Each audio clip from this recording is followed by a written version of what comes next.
Okay, dokes. Ready? Let's do it.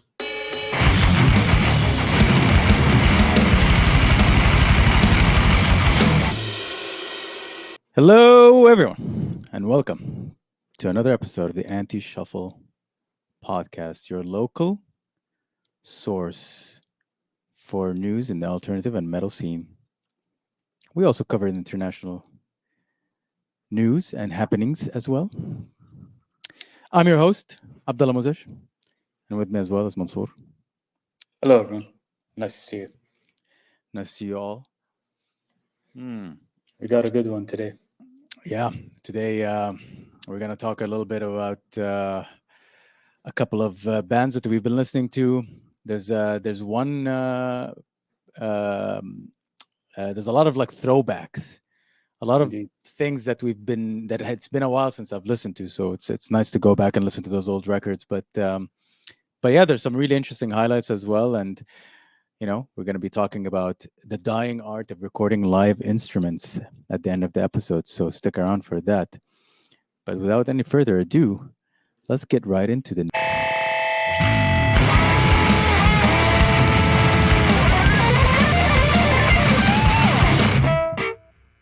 All right.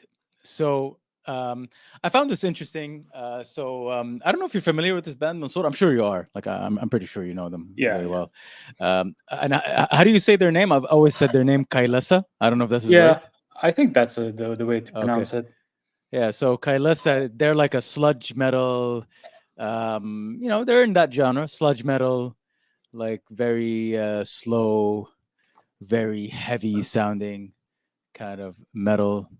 In any case, they went on break for a while, and I was just surprised to see that they're back. They're touring again.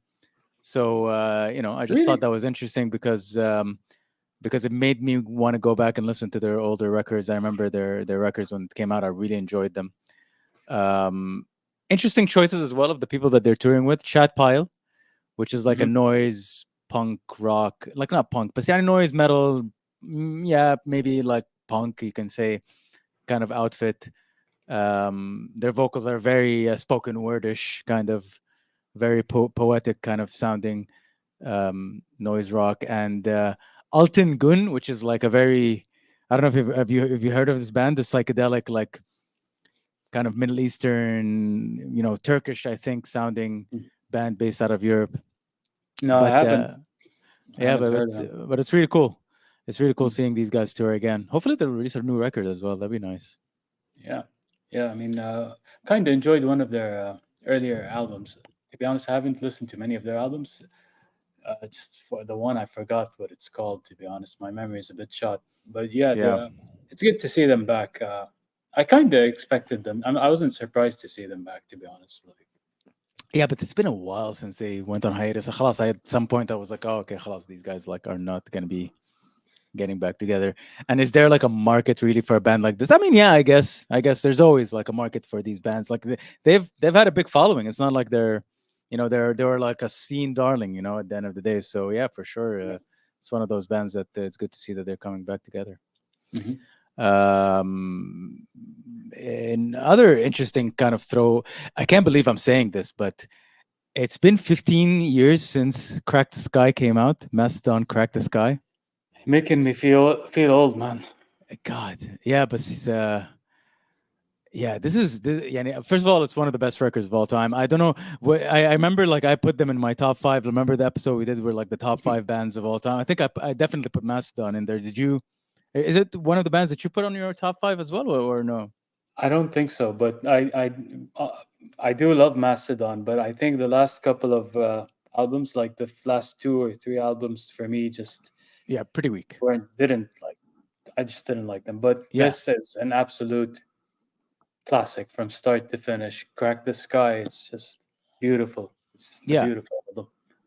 yeah. I mean, definitely like you know, like everything after Crack the Sky honestly has not captured me. It's like you said, like but Crack the Sky and albums before it, those are like instant classics. Those are all like very unique and interesting sounding. Blood Mountain, obviously. I mean, Leviathan is like also like an amazing like record from front to back. It's just amazing. Anyways, they're releasing like this 15th anniversary kind of special edition of Crack the Sky with a bunch of stuff. I'm really interested in getting the record itself, just the LP. But unfortunately, the website does not deliver to Saudi, so I don't know. I'll have to Oh, see if I can figure out another way. But yani, I it's would really get that cool. too, man. I mean, I don't know if the special edition has like so many.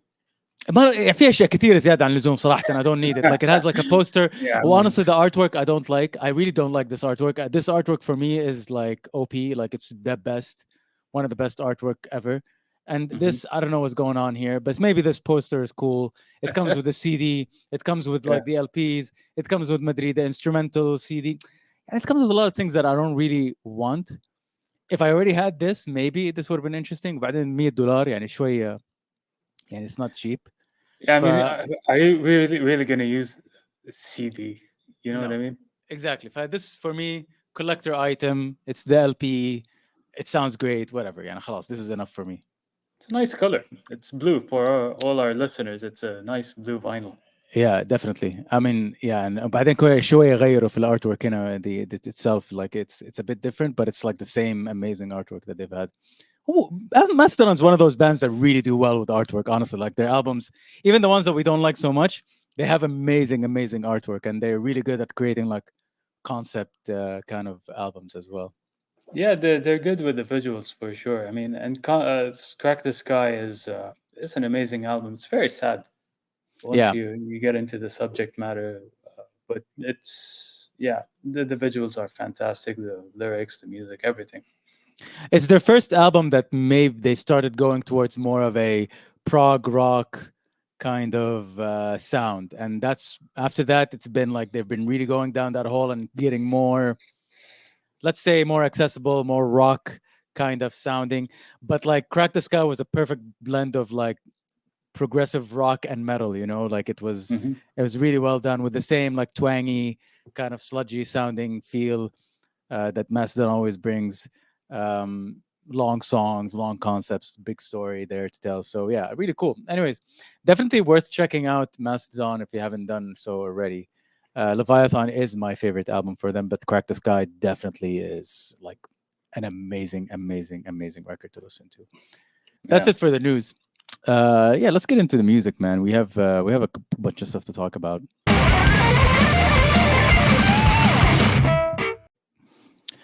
All right, man. Go ahead, man. Why don't you tell me what you have been listening to recently?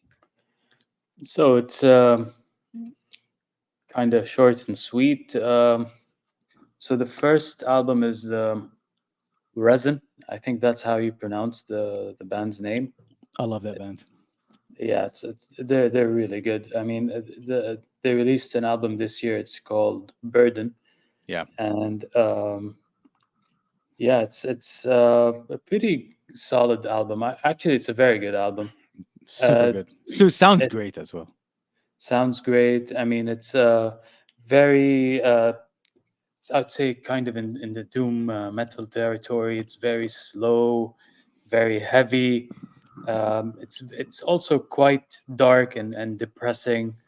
Um, yeah, I mean it's a continuation of their previous album, which was released last year. Yeah, Uh, it's just that it's a very heavy listen, and I don't mean sonically, just emotionally as well. I mean, it's only the singing is 35 very minutes. emotional. The singing is Yeah, very like emotional.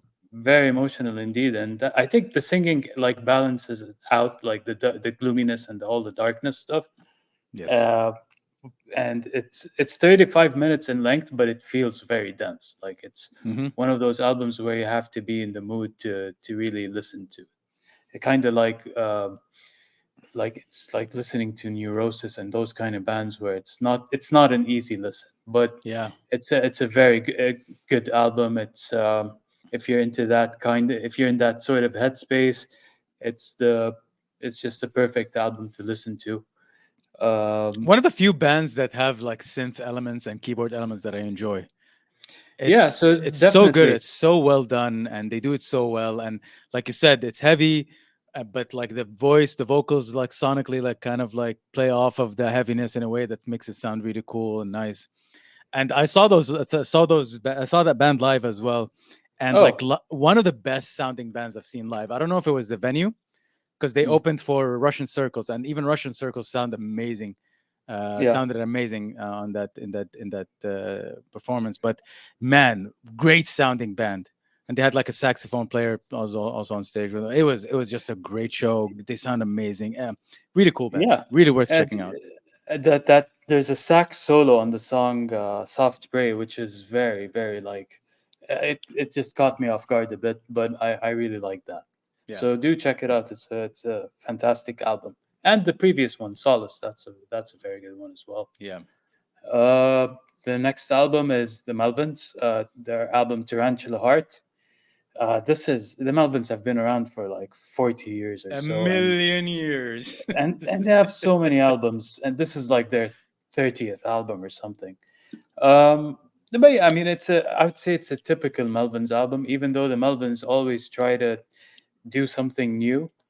Uh, but this is the first like Melvins album in a while where they used two drummers. The oh, drummer here is the drummer here is what do you mean Ray used to Mayer. drum it like in Yani? There's two drums playing at the same. No, I didn't Yeah, catch that. Oh, really? So yeah, yeah, there are two drums playing at the same time in this record? exactly. And Oh, it's I didn't catch that. they for a while they had two drummers as well. It was I don't know if you heard of Big Business. Ah, yes. So it was the duo basically. They joined the Melvins and they had two drummers and the bass player who was the singer for Big Business. He was the bassist for the Melvins, and then they left the band. And now this album they have a guest drummer. You Hmm. can say it's Roy Mayorga from what's it band Stone Sour. Ah, Stone Yeah, Sour. he's I haven't the heard that name drummer in a on while. this album. So this is I'd say kind of a typical Melvins album. The first song is 20 minutes long, and it's just they the Melvins have this thing where they can write like straightforward like rock songs, and they also experiment with a lot of noise and Yeah. things like that. Sludge. Uh, Sludge, it's Funnily enough, the Mastodon lists the Melvins as a huge influence on them. I think the Melvins influenced like a whole A lot of genre of bands. bands, like Yeah. from the post metal scene. Everybody cites the Melvins as an influence. Mm. So it's a good album. There's one song that's kind of annoying, to be honest. It's called "Allergic to Food." Like it has this really annoying guitar part, but the rest of Yeah. the album is fun to listen to. And I yeah, tried to get into the Melvins. Is there an album that you would recommend I listen to? Like, because I honestly tried to, because again, because I like that's how Mastodon. A lot of bands say that they're huge influences on them, but I just couldn't. Is there a particular album that you think people should listen to? If or are you like a big fan of Melvins? Would you be able to make a recommendation like that? I'm a fan of the Melvins. I wouldn't say I'm a big fan because I'm still like Okay. discovering their discography. But Houdini is a great album. Bullhead, Yeah. Senile Animal. Those are a few others, especially the ones with the big business guys. Yeah. Senile Animal is one of them. Yeah, those are definitely good albums to start with. There's All one right. called Bases Loaded, and it had like a lot of guest bass players on it. That's a good one. So Okay. do check them out. Man. My last album here is from Extinction AD to the Detested. Yeah. Um, yeah, this band is interesting. They're kind of a 90s, you can say, influenced band. 90s groove thrash kind of metal band. Yeah. Uh, they're very much heavily influenced by like Pantera, Machine Head, and Sepultura. Very They riff lean towards oriented. hardcore. Yeah, they lean towards hardcore and metal, like thrash metal, a That's lot. true. Yeah, yeah, yeah, A lot of hardcore influence as well. Overall, this album is good. It's not wow. yeah. I It's a agree. good listen in terms of just like if you want something that's straightforward, riff heavy, you don't want to think too much. But I mean, it has a tendency to sound monotonous. Yeah. But Again, it's a hardcore vocals with like yeah, hardcore influenced riffs and stuff. This gonna end up sounding monotonous a little bit sometimes. yeah, but there are some pretty good moments. Like there's a song with Matt Heafy from Trivium. Mm, He yeah. guests on a song which I felt like was one of the highlights of the album. There's a kind of a tribal metal song there, which hence the Sepultura influence. It's called Burn Sienna. I think that kind of breaks the monotony a bit. Yeah. But Yeah. again, if you're into that kind of thing, you might enjoy this album. It's good, but I wouldn't say it's great. Second band on this list that I've seen live. So I've Oh yeah. seen them. Yeah, I've seen them open for the Hope Conspiracy, or Hope Conspiracy. So again, it was like a hardcore show, and yeah, they opened. Ombra Vitae was also playing at that show. Yeah, that's definitely they fit into that hardcore crowd. Mhm. Very tough guys, tough guys like music. Like they're all like muscular and like bandanas, and yeah, it's really cool. No, it's okay. It's not my favorite like record or anything like that. I'd rather listen to other kind of hardcore and stuff like that. But yeah, it's pretty cool. It's not bad. Yeah. Um, anything else? What are you? No, I think that's it. What are your Oh, selections? so I've been like weirdly. So I've been going like um back into for some reason I started listening to Pigs, whatever that band's name. Yeah. Because I got one of their older records, and it Hmm. sounded completely different to what they sound today. So I decided to just like go Okay. through their discography again and just listen to it. And yeah, it's one of those bands that went from being like a very sludgy, slow kind of rock kind of outfit sounding band into more upbeat but still sludgy and retaining that sludgy kind of metal kind of or rock and sludge rock kind of sound. Um, and I think um, their second to last album is my favorite album. Definitely, I forgot the name. It's called Viscerilla, something like that. I forgot the name of Mm. the album, but that's I think is my favorite record of theirs. Definitely worth listening to. If you're, you know, if you're into that kind of sludge kind of sound. Um, That's a good band. It kind of had I got some Motorhead vibes, especially like because I'm familiar with the Latter Day stuff. yeah, but it's It had less like a thrashy. Not less as thrashy. thrashy. Yeah, Has like that kind of let's bring back that rock and roll vibe, but without sounding too retro and exactly. Yeah, it's more yeah. sludgy. Definitely like on the that kind of side of the sound, the spectrum.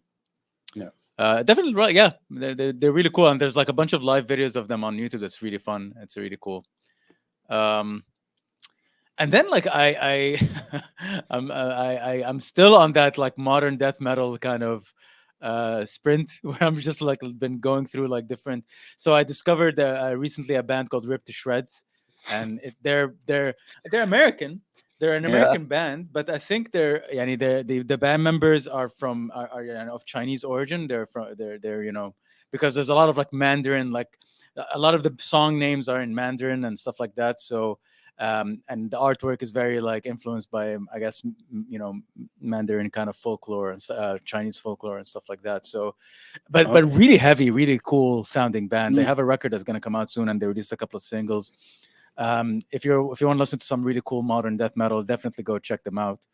um, and since like since I saw like a lot of Mandarin like writing, I ended up like going down this path of listening to other Asian death metal, like hardcore and death metal bands. So like Cruelty came up, and like I started listening to them, and they're really good, heavy Japanese hardcore band. Definitely would recommend checking them out. Pretty aggressive sounding. Like Japan has some pretty aggressive punk and hardcore and Yeah. death metal scene. Um, Yeah. Even like their pop metal stuff, like you listen to it and you're like, how is this pop, like there's too much stuff going on there, how is this popular, uh but yeah.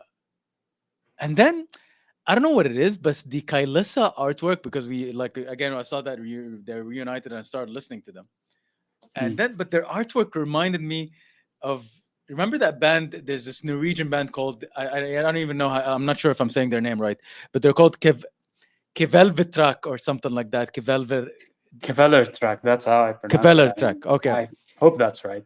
Yeah. I mean, that band, I think they released their first two albums like 10 years ago, 15 years, 10 to Mm, 12 years ago, I think. Those two first records are excellent. Like they are some of the best rock, heavy rock. Like they're so super, like obviously you just mentioned like bringing back that old rock and roll sound and everything. mm, That's them, right? They're doing it but a bit heavier and with like more aggressive, shouty kind of vocals. And even they do a bit of like, there are some parts where they go like skank beat a little bit, tuck, tuck, tuck, tuck, tuck, and they do like death metal, like sorry, black metal vocals, which is kind of weird. But yeah, yeah, then they go back into like rock and roll sounding riffs and that that are just aggressive and heavy enough that it doesn't feel cheesy or arbitrary. Um, yeah. It Super has cool like band. that kind of ACDC type of riffage to it. Sometimes, You know yeah. what I mean? Like it's very uplifting, and when you listen to it, I don't know what they're singing about because I think they're singing in Danish, Yeah, they're singing Norwegian, I think, like whatever Norwegian. Norwegian. Sorry. Yeah, yeah. But yeah, it's a fun band to listen to. Like But it's only one. those two first records. Honestly, I don't know about you, but like the other records after the first two records, kind of, I don't know. I didn't vibe with those records, but the first two records, excellent. Like they sound amazing. Yeah, I haven't really uh, delved deep into their Yeah. catalog. Like, I think that's it for like random stuff we've been listening to. So let's talk a little bit about our highlights. So, Mansoor, why don't you tell me a little bit about? Oh, geez, okay, that surprised me a little bit. A little bit about your pick for for this week, the highlight of this week. Who's this So, nice gentleman we have here? so this is my pick for this week. It's the song "Power Nerd" from Devin Townsend. Devin Townsend apparently His his gaze. face kind of scared our buddy here, Abdullah. Yeah, look at But this yeah, gaze. this guy is Devin Townsend is. I've been a fan of his work ever since the Strapping Young Lad days, uh, Ah, yeah. and He had a he's lot of side projects. Strapping young lad, and so many. And yeah, and I just I like his solo work as well. I've been kind of on and off following when it comes to following his solo stuff, but I everything I heard from him is pretty good. This new song is also fun to listen to. I mean, Devin Townsend is very eccentric, very unique. He has his own thing going. It's hard to like compare him or pin him down to like a specific. He's in the genre. specific genre. He's a prog metal musician, but he has his own unique kind of sound. Uh, but he's like he also produces his own work. So and he's also known as a metal producer. He's worked For with others, yeah, he for produces for others. others as well. Yeah, he worked with Lamb of God, Intronaut, and so many bands. Oh yes, So he did. He did the last not the last record, the one before the last record, the end, the God, direction of oh damn, I forgot the name of the record. But yeah, he did yeah, that record. he did that record. And his production style is very The he's direction of awesome. last things. That's the one that Yeah. he did. Yeah, it's really cool. So his music, it always sounds very loud, very like the guitars are sound very. It's his production style is very layered. You hear a lot. He mixes a lot of sounds, samples, and like atmospheric and ambient sounds mixed with like heavy guitars. So if you're like into music production and metal production specifically, check out Devin's work. You'll be very impressed, I think. Yeah, But this song, Devin is also known for his like for being a very versatile. Uh, and this song is showing more of his goofy side. If you can watch the music video and you'll see that it's quite entertaining. So that's my pick for the week. Check it yeah. I out. think he's always goofy. Like, I Yeah, mean, that's one of the. And listen, I don't mind humor, right? Like, it's not.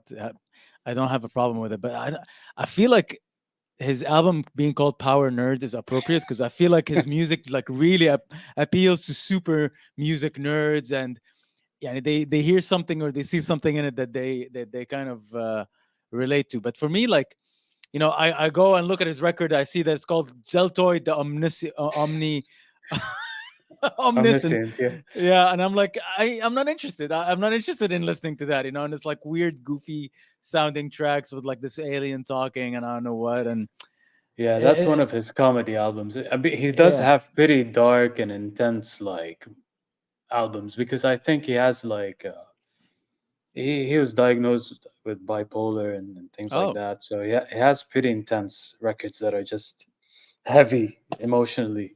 But he yeah, does showcase a lot of his kind of quirky, funny side as well. So yeah, yeah, it's yeah. an interesting body of work. Yeah. Yeah, very interesting. Strapping Young Lad definitely is an interesting project as well. It's one of those industrial sounding kind of, Oh, yeah, like they remind me of Death. They remind me of like whatever, like they just during that era. Like it's not bad. It's definitely worth checking out. But him as Devin Townsend himself as an artist, solo artist, like I don't know, I just couldn't get into any of his stuff for some reason. fair But yeah, enough. it's definitely cool. But it's an interesting track. Definitely worth checking out for sure, and definitely checking out his kind of portfolio and body of work. Um, moving like right along to something. Uh, it's just this band has a disgusting name, but I really like them. Hmm. I enjoy listening to this band. Vomit Forth. So Vomit Forth, they're you know they're like let's say they're a death metal band pretending to be hardcore, or a hardcore band pretending to be death metal.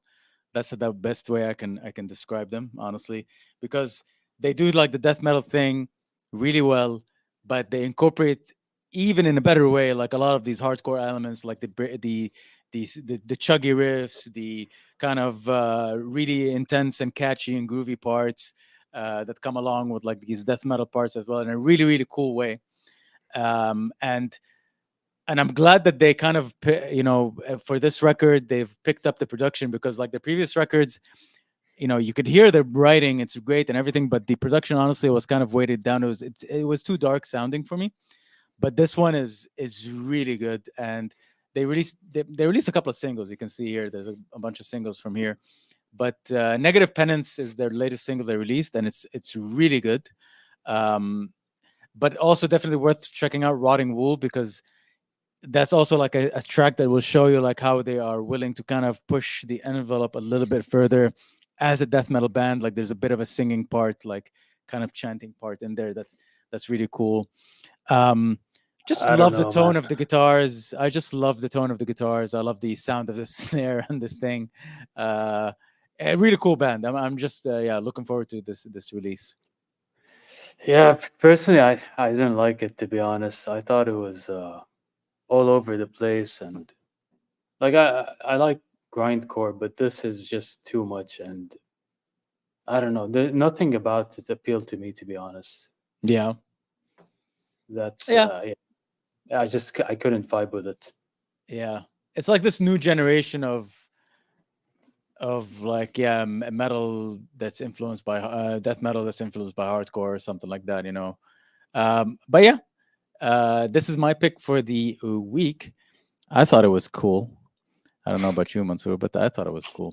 In any case, do check it out. They have a couple of other records as well, and they did a couple of collaborations as well. There's another track that's really cool here called Crawl Space Messiah. This is not bad as well. It's worth checking out for sure. Mm. But in any case, how about we move on to the topic of the day? So, Mansoor, why don't you tell us what are we talking about today? So our topic for today is recording live instruments, a dying art. That was, we put forth that question to you guys, and some of you answered. And the reason we're talking about this is because Slash from Guns N' Roses said that these days a lot of producers don't even know how to record directly from a live instrument. A lot of them are relying on those kind of digital tools, or those plugins where that kind of emulate a live studio, and what an amp can do.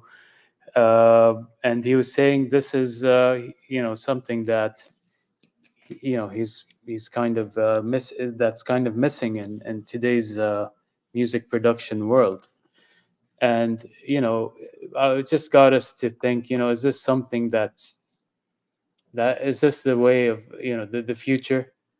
And you're our resident producer slash audio engineer here, Muzaj. What are your thoughts on this? Yeah, I mean, I know for me personally, um,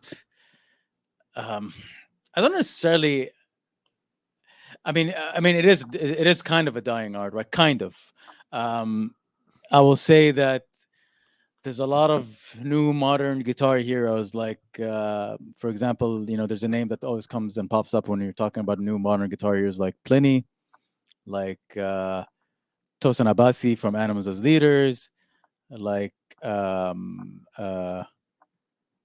what's the name of that guitarist from Polyphia? Anyways, Mm, there's this band called Polyphia as well. There's a guitarist, Tim Henson. Yeah, Tim Henson. That's his name.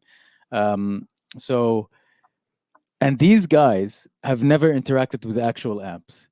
Um, in multiple interviews, well, actually, except for Tosin Abasi, but like Pliny and Tim Henson, to more of an extent, like in a lot of interviews when they're talking, they're just like, yeah, um, because they have their own signature plugins that emulate certain sounds of amps and things like that. And when they're asking them, they're like, yeah, we've never used amps before in our lives. We've always just had an audio interface. We plug directly into it, and we downloaded some kind of plugin or emulator, like an amp emulator or an amp simulator that just will give us the sound that we like.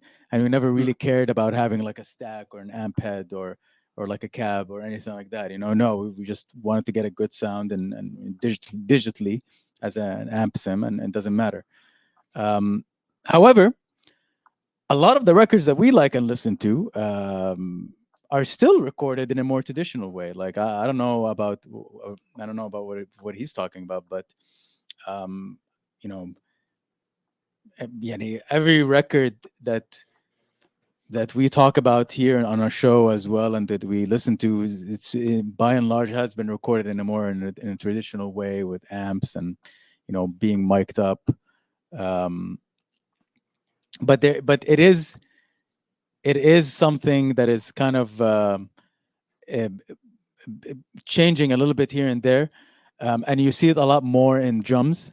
So mhm, a lot of times, yes, a band will record live drums, but then they'll end up like مثلا doing a lot of sample replacement, right? They'll change the sound of the snare. They'll get again like a plugin, a sound library, or whatever it is, of different drum sounds, different snare sounds, and things like that, and either outright replace like complete parts of the drums, including the cymbals and everything, or just enhance it and complement it.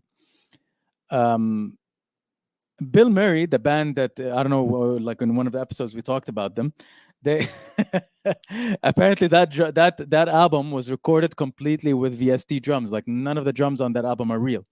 Which, mm. if you hear that album, you'll be like, "Yeah, I believe it. Of course, yeah, it sounds digital." Yeah, but like it sounds pretty good, like it could sound, it is overproduced and things like that, but not everybody's gonna listen to it and be like, oh yeah, these drums sound fake. No, it's done in a way that it sounds real enough, and it sounds good. So personally, I don't see much of an issue with it, as long as the product at the end of the day is something that sounds good. If you use real amps, if you don't use real amps, if you use drums, real drums, or if you don't use real drums, as long as the product at the end of the day is something that the artist is happy with, that the listener can listen to and enjoy as well. Yeah, I mean, I'm not completely against it as well. I mean, if it, a lot of them can master it to the T and like make it sound exactly like a live drum set or whatever live instrument. Uh, but I do think it's kind of gonna limit. artist to that one thing. You know what I mean? Um, Even though it's meant to be like give a lot of room for creativity in terms of what an artist can do with those programs. But I'm just thinking of like, for example, because I read in the Led Zeppelin book that Jimmy Page, when he recorded the song "When the Levee Breaks" from the fourth album, those that drum intro is pretty iconic now. It sounds very loud and spacey and things like that. What he did was he recorded it in like a historical building, in like the kind of in the lobby of a historical building, and that's why you get that kind of Reverb. huge drum sound effect. So it's just playing around with those kind of ideas. I don't know if artists will be able to do that, or I mean, they can do that, but it's just having the that kind of creativity to think outside the box a bit. You know what I mean?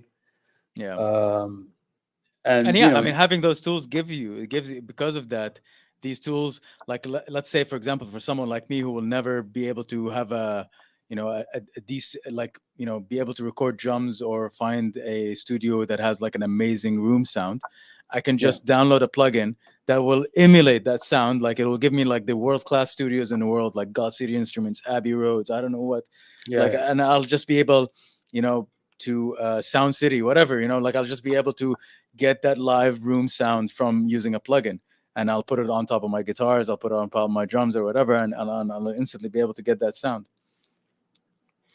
Yeah, and I think there's an aspect of like cutting costs associated with it. You know what I Oh, mean? for sure. Yeah. Instead of like manually getting up and moving around mics and doing all of that, just you know, to cut a lot of production time and studio time and hence cost. Uh, you can just do it on your computer with a touch of a few buttons and things like that. So, Yeah. and that's I feel like the what everybody doesn't want to talk about yet. Maybe that's the reality. But I think rock metal musicians, are very proud of their gear and they want to use their gear to the max. You know what I mean? Yeah. Yeah, Uh, and there's something to be said as well about, like you just said it. It's like cutting cost, and I think earlier you also said something related to accessibility, mhm. and having those plugins and having those um, uh, tools also will enable someone who's like 14 years old, 15 years old, sitting at home, who wants to record and release a song, for example, to be able to get a great sounding track from using these, plugins, and using these, amp sims and drum sims and whatever.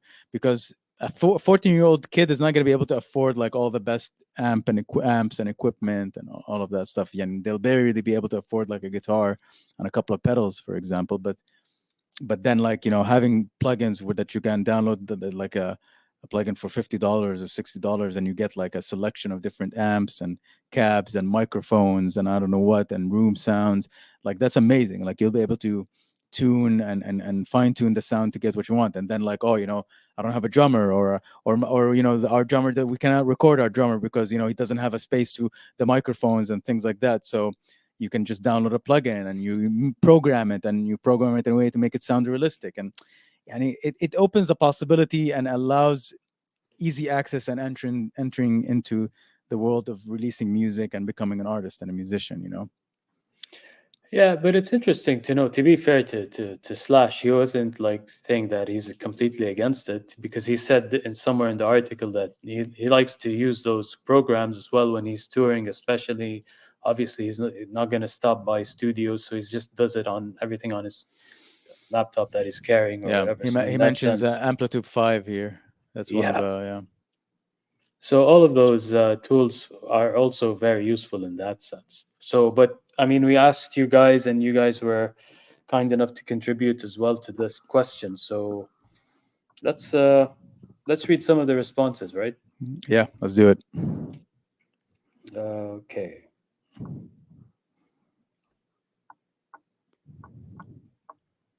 We need to find a way to uh, maybe highlight some of the best responses. Maybe we'll think about this, but there's probably a potential way of highlighting your responses and putting them on our Instagram account.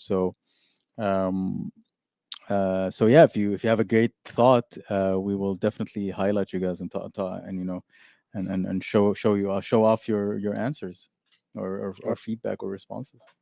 Definitely. So we have I am Ala Bond saying it's a bad thing.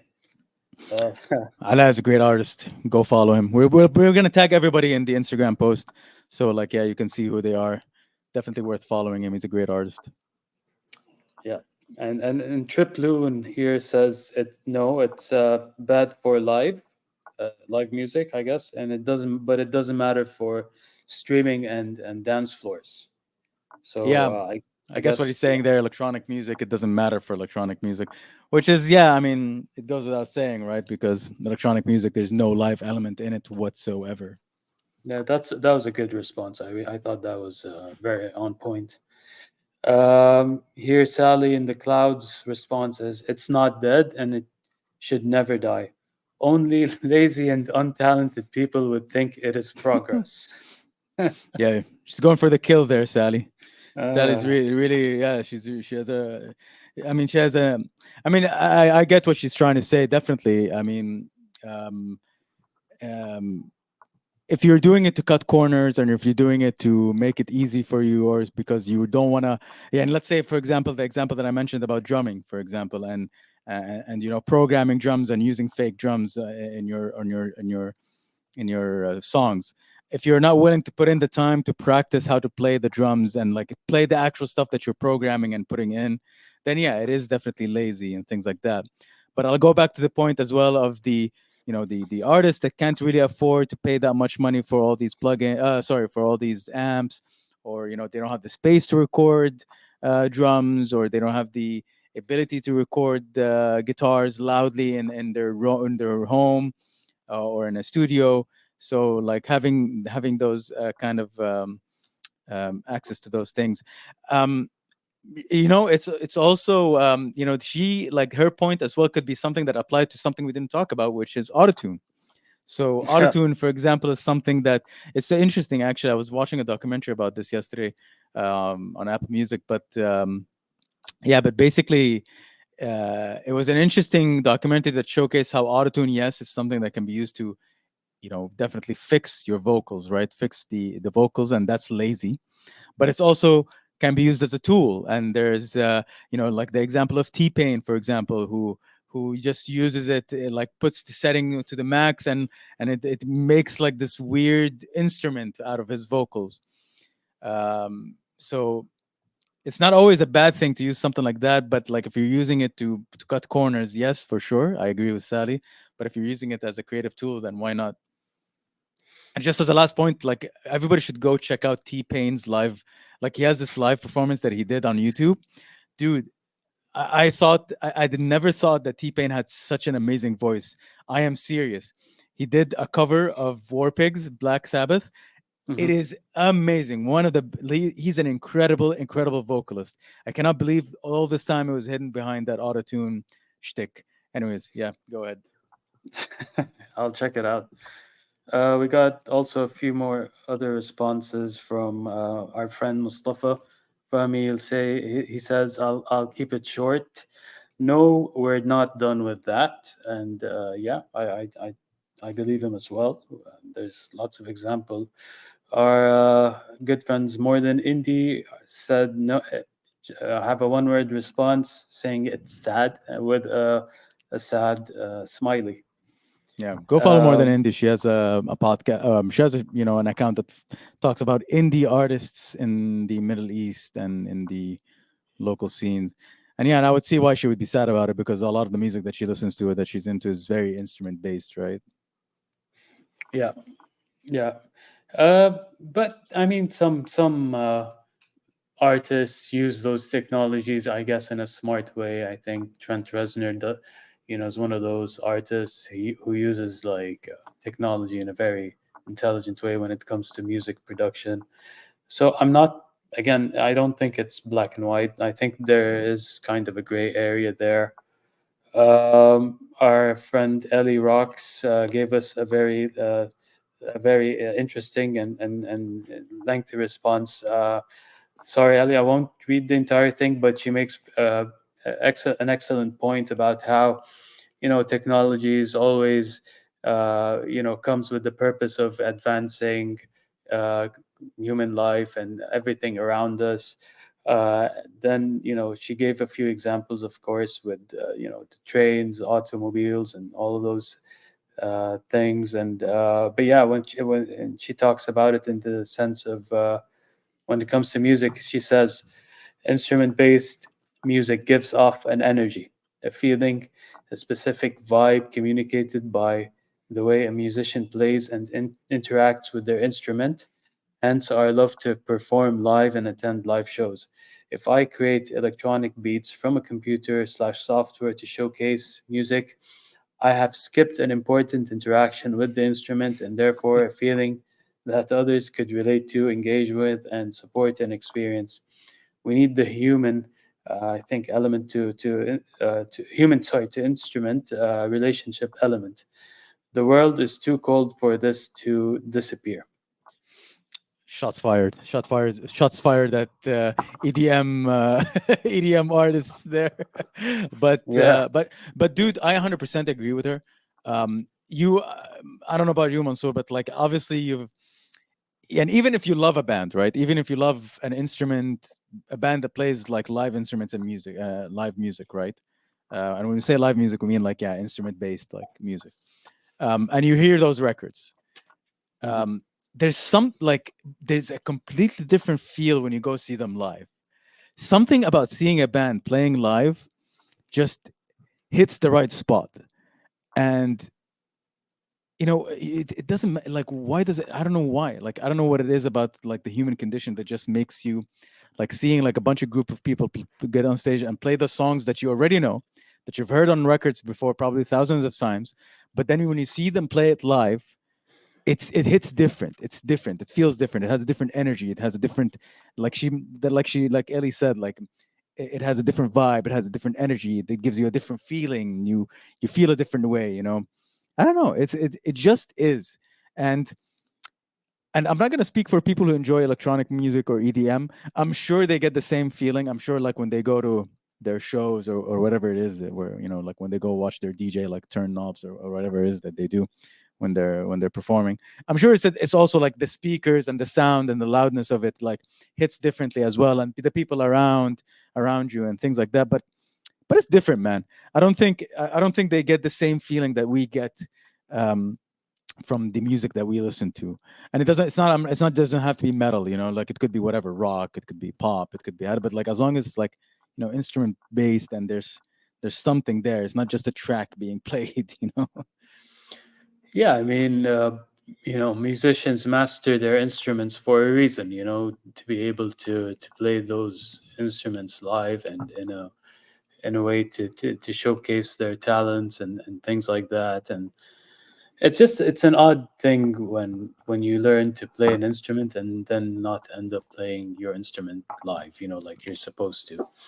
And maybe that's why there's still a lot of respect and admiration for, more like classical music and opera and all that stuff, because there's a lot of respect shown to the live artist and the live musician when they play their instrument.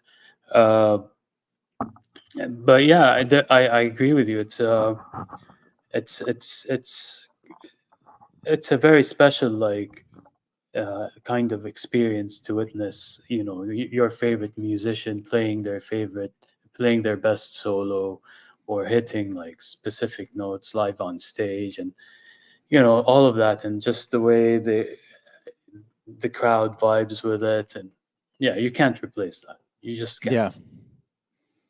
I don't know why, it's just different. They could play it and because it's never going to sound the same. It's never going to sound exactly the way it is on the record. It could sound better, it could sound worse, or whatever it is, but like it will just hit different. It will always be something that you will enjoy, especially if you love this band or enjoy them. Yeah, and um actually, prior to the speaking of technology, like prior to the release of re- of like recorded technology, people used to, in order for them to enjoy music, they had to go to their local music venue to watch their favorite artist perform. Then when recordings came out, like when vinyl, I think that was the first uh, type of recording item that came out. People then associated music with what was recorded, whereas prior to that it was about what the musician played on stage. Absolutely. uh, so yeah, then that became our main reference, that recording of that album. uh, so yeah, I mean, now it's kind of becoming more mechanical, more automated, for better or worse. Yeah. In-ear monitors, backtracks, Yeah, in-ear monitors with a click on it that just is keeping you on time so that you don't miss a beat. So it ends up sounding exactly like the record, and like there's no feel in it or something like that. And then there's the backtracks, that's being played, and um, a lot of the yeah, no, whatever. For better or worse, like you said, for better or worse, it's there. But at least you're still getting that live element and live feel of watching musicians play live their instruments, at least on stage. yeah, All right. absolutely. So I guess that's it for this episode. Thanks to all who contributed, and thank you guys for listening. Yeah, I think we really like this interaction. We really appreciate your voice and your feedback. So yeah, please keep them coming, and don't forget to subscribe to us on the different channels that we have. So YouTube, Apple Music. Recently, we just added our podcast to Anghami, I think, right, Masoor? Yeah, And Anghami and Deezer. Deezer, So Spotify. So yeah, just don't forget to subscribe to us on those different channels, yeah, and stay against the shuffle. And we'll see you guys next week. yep. Take care. Goodbye.